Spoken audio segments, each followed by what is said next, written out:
or whatever else. So I go to and I'm looking at past field, well, where the car tire was dented. I said, Ma, that car that you saw looked like mine was mine. Well, how am I supposed to know? How am Your mother. I window? She was like the other two sisters, Aunt Jean and Aunt Florrie. They were like, Mrs. Jones, Mrs. Riley, Mrs. Schwartz, Not they were, the only thing that they were good for was like when they called you for dinner. We called it the Mother's Voice Club.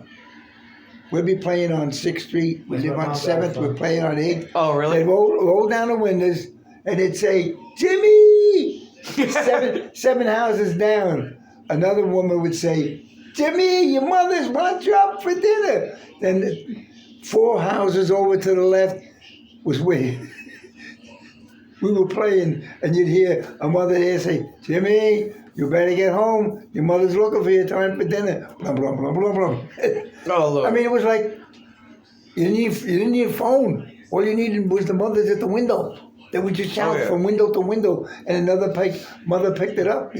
But that's when they used to say a community raised the kids, because you could get beat by your neighbor's mom. And like, when I was a kid, we didn't have television right away. We had one kid that his father was rich. Yeah. I don't know what his name was. Yeah, that's crazy. And he had a 21-inch TV. Oh, so it was always like, who wants to come over to Saturday night?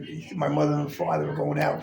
6 of us that were in the same group. Oh, boop, boop, boop. You saw 6 hands go up. We're going to look at TV. And whatever.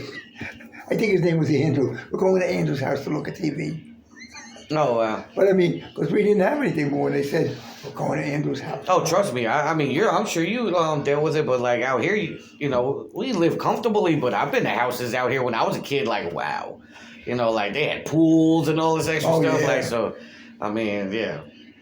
Oh my God, when you went to some of these places and saw what the house looked like, I said, I used to live in an apartment on 7th Street, 3 stories up. Exactly. But the apartments were big. They went from the beginning all the way to the back, all maybe say 18 feet wide. Oh, okay. But about 60 feet long.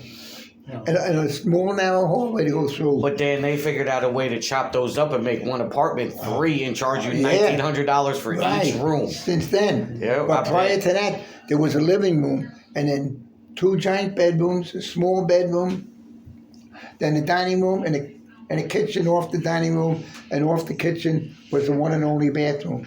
So that was it. 3 bedrooms, one a kitchen, a dining room, and a living room. But even I remember when we went to what's her name, Aunt Marie. Oh yeah. In Manhattan. She was like up top in the that was a big space. She had a living room floor with a grand piano. I remember Grand piano. I was super young. I remember driving in the city with that. Man. That's a nice piano. I know. I go to the bathroom. I look out the window and you could see the Hudson River. She was on like the 11th or 12th floor, way up. You could really see nice. And I remember she had like a glass jar where you knew it was expensive, so I was scared to even go, but it had so much candy. I was so young. It had the good candy too. Yeah. And I was so scared to reach. I was like, oh, that looks so expensive. I would take one and come back. And then, she was doing well for herself. But he was one of New York's biggest lawyers at that time. Oh, okay. Patrick Mahoney. And he was a law partner with another one, and they was their law office. So he was, and mucho lawyers underneath them. But like when she said, "We'll go sit in the living room now," I thought it was at Madison Square Garden. There was a wooden floor like this in the middle of the living room, where if you had company, you could put a small 4 or 5 piece band to play, and you could get anywhere from 8 to 10 couples dancing on this floor. And I remember Mom gave me so many pep talks. She was like, Oh. "You're gonna behave. Yeah. You are gonna sit the hell down and behave." I No. said, "Yes, man." It was late too. I was just happy to be up I know. because we always used to go in the evening. I Oh, remember, God. but Don't ask for anything. no, You know, whatever you don't I ask for sat anything. down. You know, if you're offered something, But Just she, take a little. Mom worked with her. Worked with her, right? That's how she knew her. No, she No, was she- with Betty. no, she worked with Betty McGee, but she was, Anne Marie was in the family, in the Dietrich family. Oh, I didn't know that. I thought Yeah. it was just a friend thing, like because and Vera and Edna, No. they were just working together. No, Okay. Oh, she. but so she married